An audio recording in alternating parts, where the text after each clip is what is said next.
El relevador es un elemento muy importante en la automatización, en la parte de control.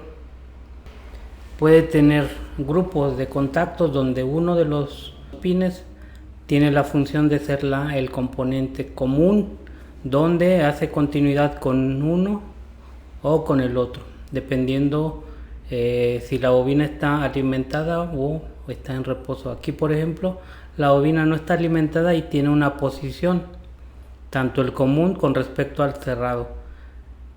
Pero cuando nosotros cambiamos o alimentamos a la bobina, esta funciona como un electroimán y mueve o atrae un mecanismo tipo palanca que empuja en sentido contrario al pin que funciona como común para ahora conectarse con el contacto con el que estaba abierto.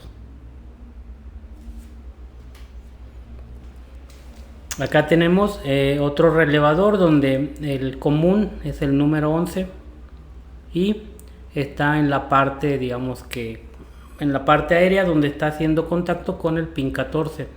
Entonces, cuando nosotros alimentemos a la bobina por A1 y por A2, vamos a tener que la bobina va a atraer magnéticamente a esta palanca metálica que va a mover de posición al común.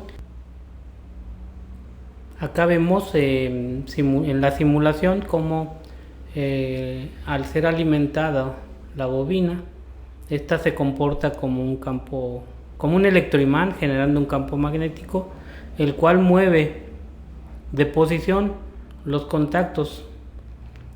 Acá tenemos lo que sería el común con el contacto cerrado y el contacto abierto. Aquí vemos cómo cambia de posición.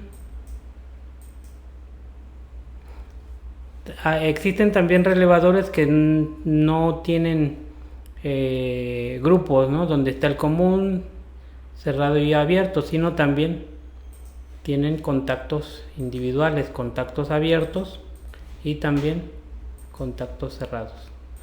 Y se rigen bajo el mismo principio. Cuando nosotros alimentamos a la bobina y la controlamos por medio de algún sistema, en este caso es un selector, podemos, al accionar la bobina, cambiar de posición los contactos. Los que eran cerrados se abren y ahora los que eran abiertos se cierran, como aquí vemos.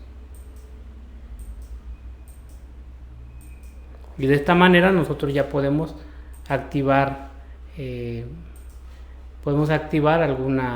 las cargas, que siempre deben de ser para estos contactos auxiliares pertenecientes a un relevador, deben de ser cargas con consumo de corriente bajo. Atención, esa es una de las diferencias muy marcadas entre un relevador y un contactor. El consumo de corriente que pueden soportar los contactos. Vamos a colocarle como ejemplo lámparas, este cerrado, este va a ser abierto y este es abierto. Vamos a alimentarlas con voltaje de corriente directa. Aquí va el negativo y hacer la conexión del cableado en esta parte. Probamos nuevamente. En estado de reposo o sin haber alimentado a la bobina, los contactos abiertos donde tenemos cargas están apagados, y en los relevadores que cuentan con contactos cerrados en estado de reposo tienen continuidad para alimentar a la carga que tengan conectada. Entonces aquí vemos la diferencia.